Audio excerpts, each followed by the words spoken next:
On the eve of a soccer match pitting France against Israel, pro-Palestinians and a Jewish group took to the streets separately.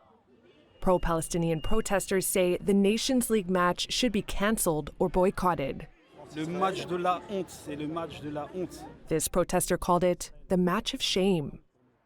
Outside the stadium where the game is set to take place, French authorities have ramped up security. Thousands of police are set to be deployed, according to Paris's police force. The hope is to avoid a repeat of violent clashes that unfolded in the Netherlands last week after an Israeli team played in Amsterdam. At least 5 people were hospitalized in what Israeli and Dutch politicians called anti-Semitic attacks.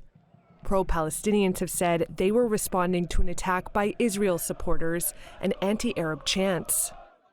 On Wednesday, France coach Didier Deschamps said the match north of Paris was unfolding under a heavy context. Here's Israel captain Eli Dassa. It's not the perfect time, I would say, but it is what it is. We are expecting a good game tomorrow. We want to represent our country.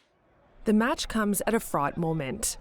Diplomatic relations between French President Emmanuel Macron and Israeli Prime Minister Benjamin Netanyahu have become strained by Israel's war in Gaza.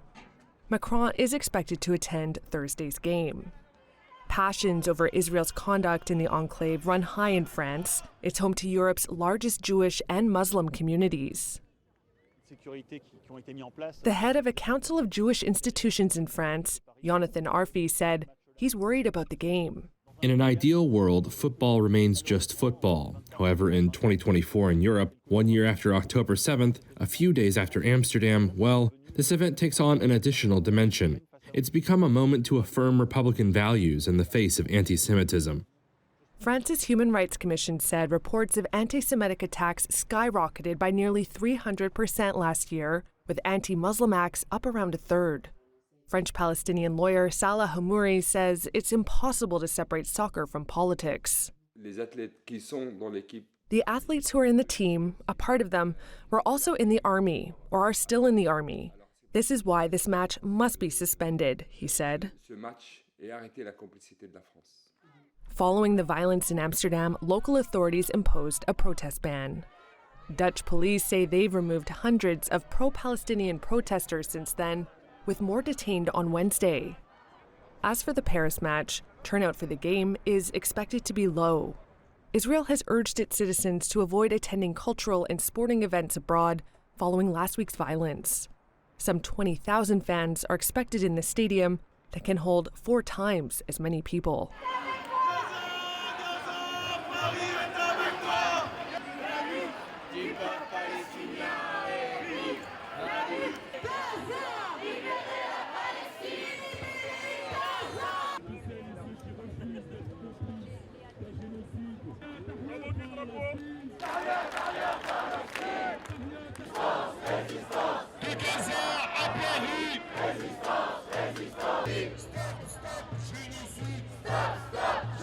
C'était prévu d'accueillir le ministre Smotrich qui a tenu des propos très très graves génocidaires.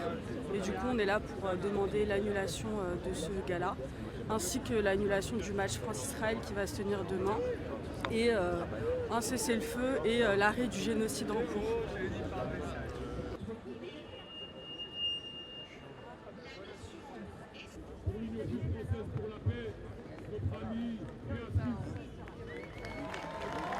Le match de la honte, c'est le match de la honte. C'est pas le match France-Israël, c'est le match de la honte pour nous. Vous vous rendez compte? On fait venir une équipe qui vient des territoires qui actuellement commettent un crime contre l'humanité, un génocide, un crime de masse, une épuration ethnique. J'ai pas assez de synonymes d'adjectifs pour dire ce qui se passe, mais l'équipe de France devrait boycotter, les joueurs ne devraient pas jouer tout simplement. Regardez ce qu'on a fait à la Russie, regardez ce qu'on a fait à l'Afrique du Sud. On les a empêchés de faire les JO, d'autres événements sportifs. Mais pourquoi pas Israël? Expliquez-moi. Maintenant! Maintenant! Maintenant! Maintenant! Maintenant!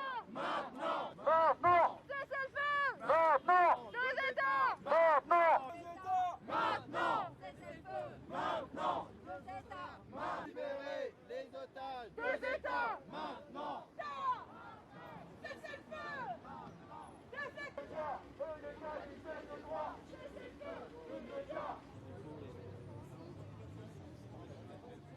États maintenant. Libérez les otages. Deux États maintenant. Il n'y a pas de lien direct entre la venue aujourd'hui de Smotrich et le match de demain. Ce que je pourrais dire pour le match de demain, c'est qu'on espère foncièrement qu'il n'y aura pas de violence, qu'il n'y aura pas une essentialisation de tout supporter israélien à la politique criminelle de Netanyahou et de la guerre destructrice qu'il mène à Gaza.